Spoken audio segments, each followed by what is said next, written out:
दोस्तों नमस्कार, मैं हूं रवि कुमार तिवारी और आप देख रहे हो अपना YouTube channel clear to clear. दोस्तों सबसे पहले तो मैं आज आपको बसंत पंचमी की बहुत बहुत हार्दिक शुभकामनाएं देता हूं। आज दोस्तों 5 फरवरी 2022 है।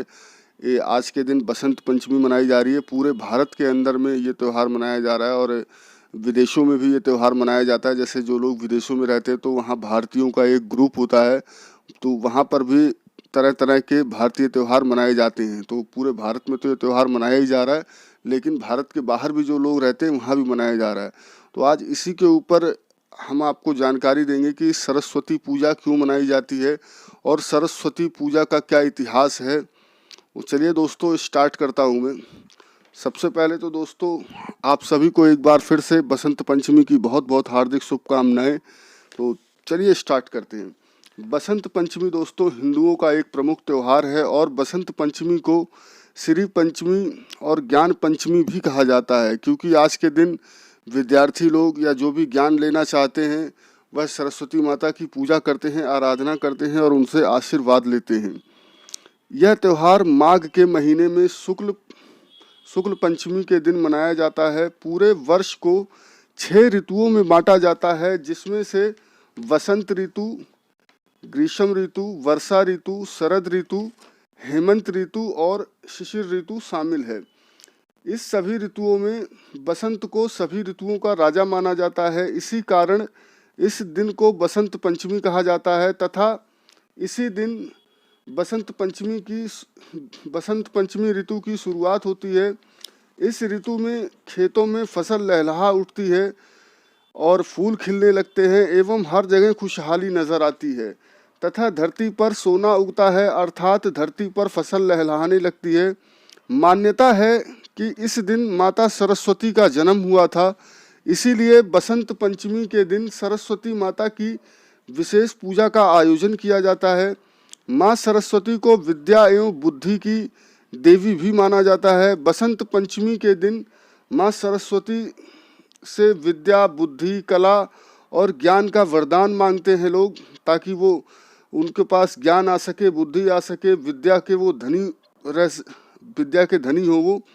इसी दिन लोगों को पीले रंग के कपड़े पहनकर पीले फूलों से देवी सरस्वती की पूजा आराधना करनी चाहिए एवं लोग पतंग उड़ाते हैं और खाने पीने की चीज़ें बनाते हैं, मीठे फल बनाते हैं,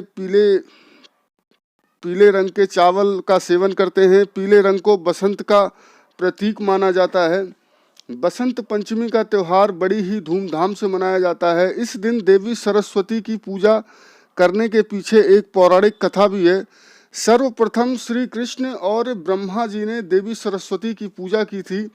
देवी सरस्वती ने जब श्री कृष्ण को देखा तो वो उनके रूप को देखकर मोहित हो गई और पति के रूप में पाने के लिए इच्छा करने लगी। इस बात का जब भगवान श्री कृष्ण को पता चला तो उन्होंने देवी सरस्वती से कहा कि वो तो राधा के प्रति समर्पित हैं, परंतु सरस्वती को प्रसन्न करने के लिए भगवान श्री कृष्ण ने देवी सरस्वती जी को एक वरदान दिया कि प्रत्येक विद्या की इच्छा रखने वाले, ज्ञान पाने वाले माघ महीने की शुक्ल पंचमी को तुम्हारा पूजन करेंगे। यह वरदान देने के बाद सर्वप्रथम ही भगवान श्री कृष्ण ने देवी सरस्वती की पूजा की थी। तो आपको समझ में आ गया होगा दोस्तों कि क्यों मनाया जाता है सरस्वती का त्यौहार। अब आइए एक नज़र हम डालते हैं बसंत पंचमी के इतिहास पे कि बसंत पंचमी का इतिहास क्या है। शास्त्रों एवं पुराणों कथाओं के अनुसार बसंत पंचमी और सरस्वती पूजा को लेकर एक बहुत ही रोचक कथा है और वह कथा कुछ इस प्रकार है, आप सुनिए, मैं आपको बताता हूँ। बसंत पंचमी के ऐतिहासिक महत्व को लेकर यह मान्यता है कि सृष्टि रचयिता भगवान ब्रह्मा ने जीवों और मनुष्यों की रचना की थी तथा ब्रह्मा जी ने जब सृष्टि की रचना की तो संसार में उन्होंने देखा कि उन्हें चारों ओर सुनसान निर्जान ही दिखाई दे रहे हैं सब कुछ, एवं वातावरण बिल्कुल शांत लग रहा है, जैसे किसी की वाणी ही ना हो। यह सब करने के बाद भी ब्रह्मा जी मायूस, उदास और संतुष्ट नहीं हुए। तब ब्रह्मा जी ने भगवान भगवान विष्णु से अनुमति लेकर के अपने कमंडल से जल पृथ्वी पर छिड़कते हैं। कमंडल से जैसे ही कमंडल से वह धरती पे नीचे जल गिराते हैं तो गिराने के बाद में पृथ्वी में एक कंपन होने लगता है और एक अद्भुत शक्ति के रूप में चतुर्भुज यानी 4 हाथों वाली, 4 भुजाओं वाली एक सुंदर स्त्री प्रकट होती है। उस देवी के एक हाथ में वीणा, दूसरे हाथ में वर मुद्रा होती है, बाकी अन्य हाथों में पुस्तक और माला थी। ब्रह्मा जी ने उस स्त्री से वीणा बजाने का अनुरोध किया कि आप वीणा बजाइए। देवी के वीणा बजाने से संसार के सभी जीव जंतु को वाणी प्राप्त होती है, ऐसा कहानी में कहा गया है दोस्तों। कि उसमें जब सरस्वती माता ने अपनी वीणा को बजाया तो सभी जीव जंतुओं में एक वाणी प्राप्त हुई कि उनको एक आवाज़ मिली।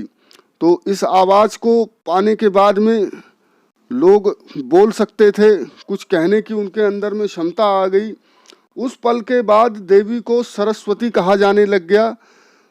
उस देवी ने वीणा के साथ साथ विद्या और बुद्धि भी दी, इसीलिए बसंत पंचमी के दिन घर में सरस्वती की पूजा भी की जाती है। अर्थात दूसरे शब्दों में बसंत पंचमी को दूसरा नाम सरस्वती पूजा भी है। देवी सरस्वती को भागीश्वरी, भगवती, शारदा, वाणी, वंदनी और भाग्य देवी सहित अनेक नामों से भी पूजा जाता है। तो समझ में आ गया होगा दोस्तों कि क्यों मनाते हैं सरस्वती पूजा। मेरे पास इतनी ही जानकारी है, वैसे आप अगर पता करेंगे तो आपको और भी इसके आगे की भी जानकारी मिलेगी, लेकिन ये जो है एक मैंने आपको शॉर्ट में बता दिया है कहानी की, इसी वजह से सरस्वती पूजा मनाई जाती है। और मैंने ये दोस्तों नेट से निकाली है इस स्टोरी को, उसके बाद में मैंने आपको ये पढ़ के बताया है। और इसके बाद में आप और सुन लीजिए। भारतीय पंचांग में 6 ऋतुएं होती है, जैसा कि आपको बता चुका हूँ मैं पहले ही। वसंत ऋतु को सब ऋतुओं का राजा कहा जाता है। बसंत पंचमी फूलों के खिलने और नई फसल आने का त्यौहार है। ऋतुराज बसंत का बहुत ही अत्यधिक महत्व है। ठंड के बाद प्राकृतिक की छटा देखते ही बनती है। इस मौसम में खेतों में सरसों की फसल, पीले फूलों के जो पीले फूल होते हैं वह भी खिल उठते हैं। ऋतुराज बसंत का इतना अधिक महत्व है कि हम नहीं बता सकते हैं। और साथ के साथ आम के पेड़ पर भी जो फूल होते हैं वह भी पीले हो जाते हैं। चारों तरफ एक हरियाली का माहौल आ जाता है। ठंड इस टाइम पे कुछ कम लगने लगती है। गुलाबी ठंड मौसम और भी खुशनुमा मानो बना देती है। यदि सेहत की सृष्टि से देखा जाए तो यह मौसम बहुत अच्छा होता है। इंसानों के साथ साथ पशु पक्षियों में नई चेतना का संचार होता है। इस ऋतु को काम बाण के लिए भी अनुकूल माना जाता है। यदि हिंदू मान्यताओं के अनुसार देखा जाए तो इस दिन देवी सरस्वती का जन्म हुआ था। यही कारण है कि यह त्यौहार हिंदुओं के लिए बहुत ही खास होता है। इस त्यौहार पर पवित्र नदियों में लोग स्नान करते हैं। स्नान के साथ साथ वह लोगों में दान करते हैं ताकि उनकी इच्छाएं और जल्दी पूरी हो। बहुत सी जगह बसंत मेला भी लगता है, उन मेलों का भी आयोजन किया जाता है। बसंत पंचमी के दिन बच्चों की शिक्षा दीक्षा के आरंभ के लिए लोग शुभ मानते हैं। इस दिन बच्चे की जीभ पर शहद से ओम बनाना चाहिए। माना जाता है कि इससे बच्चे का ज्ञानवान होता है और शिक्षा जल्दी ग्रहण करने लगता है। 6 माह पूरे कर चुके बच्चे को अन्न का पहला निवाला भी इसी दिन खिलाया जाता है। अन्य प्रशासन के लिए यह दिन अत्यंत शुभ है। बसंत पंचमी को परिणय सूत्र में बांधने के लिए भी यह बहुत सौभाग्यशाली माना जाता है। इसके साथ साथ गृह प्रवेश से लेकर नए कार्यों की शुरुआत के लिए भी इस दिन को बहुत ही शुभ माना जाता है। उम्मीद है दोस्तों मैंने आपको जो ये कहानी बताई आपको समझ में आ गया होगा कि क्या मैं कहना चाह रहा हूँ आपको।